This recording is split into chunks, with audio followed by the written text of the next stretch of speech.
তো আপনাদের সাথে কথা বলতে বলতে আমার ঘাসের জমি ওই পাশ থেকে চতুর্দিকে ঘুরে উঠলাম, আর ঘাসের ফলনটা দেখতেছি যে আসলে ঘাসের ফলন কেমন হয়েছে। তো খুবই ভালো লাগছে ঘাসের ফলন দেখে।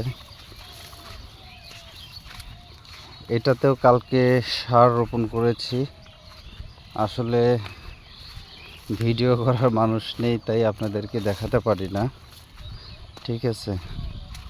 তো তারপর আমি কখন কি করি আপনাদের কিন্তু আমি জানিয়ে দেই পরবর্তীতে। তো দেখেন, মাশাআল্লাহ মাশাআল্লাহ, অনেক সুন্দর। এই যে এইটাতে সার দিয়েছি, কিন্তু এই পাশটাতে কিন্তু সার দেওয়া হয়নি, ঠিক আছে। ধন্যবাদ, ভালো থাকবেন সবাই।